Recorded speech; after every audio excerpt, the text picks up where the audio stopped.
How to train yourself to have Aerokinesis. Hi, welcome back to School of Soul. I'm Adeline Atlas, 11 times published author, and this is the special series, Become Magical, where we activate the dormant gifts you were never taught how to use.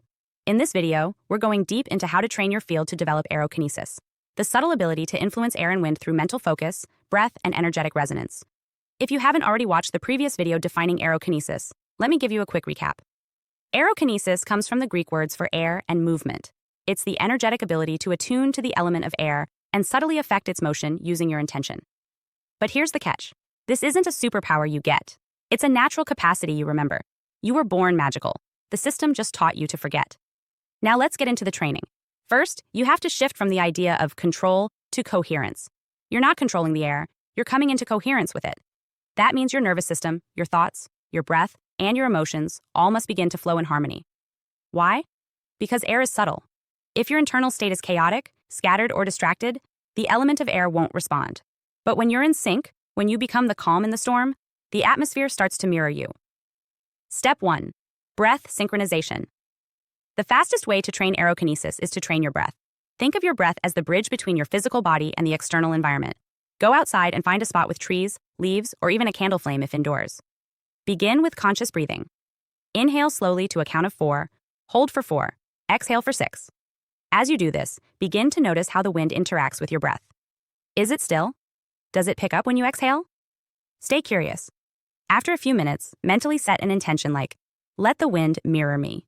You're not forcing, you're inviting. As you breathe and hold focus, you may begin to notice small synchronicities, like wind movement aligning with your inhale or exhale. That's the doorway. Enter gently. Step 2. Build electromagnetic coherence.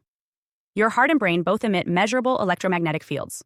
When your breath, thoughts, and emotions are aligned, your field becomes ordered, and this ordered field is more capable of interacting with the elements. To train this coherence, practice daily gratitude to raise your emotional resonance. Meditate while visualizing light moving in and out of your chest with each breath. Bring awareness to your emotional state before you try to engage with the elements. If you're angry, anxious, or distracted, your field will reflect noise, not signal. Aerokinesis requires signal. Step 3. Begin micro-training. Start with still air. Cup your hands and place a leaf or feather in between. Breathe slowly. Without moving your hands, focus your attention on the object. Use visualization. Imagine a current of energy moving from your chest to the object, creating movement. Don't expect a gust. Look for micro-movements, tiny shifts that confirm your focus is translating into energetic action.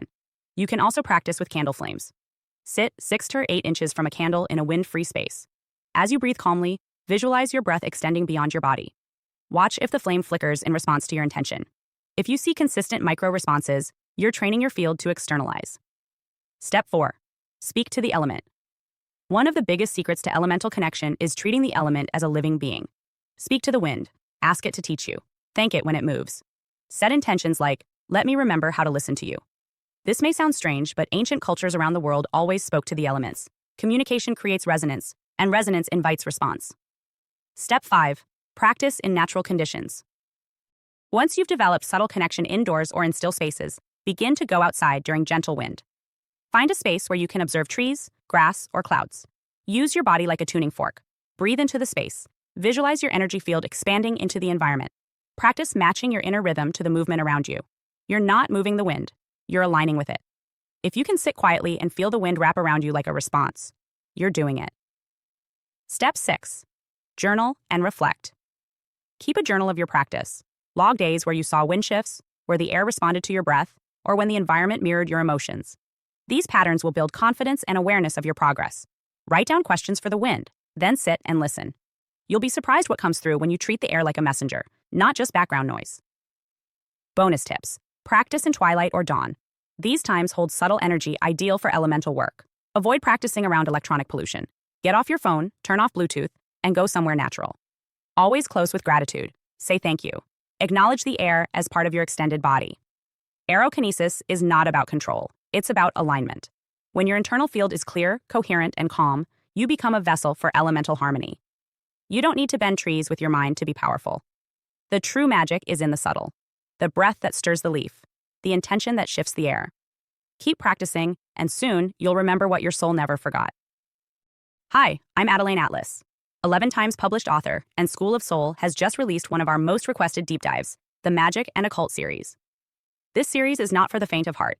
It's for those who know there's more going on beneath the surface, behind the media, behind the family, behind the system.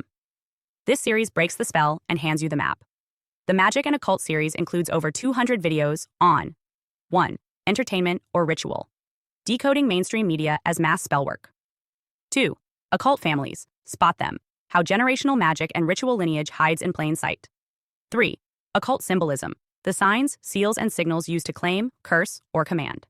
4. Esoteric symbolism. Layered meaning, sacred geometry, and encoded messages. 5. Law is magic. How contracts, courts, and language are rituals of power.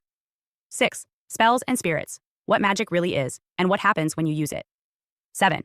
Covens and lodges. Where modern ritual happens, and who's involved. 8. Destiny swapping.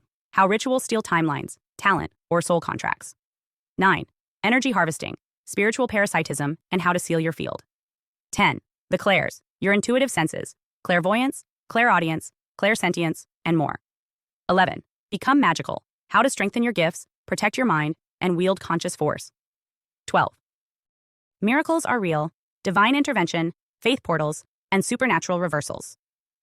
13. The chosen ones. What sets them apart and why they're always targeted.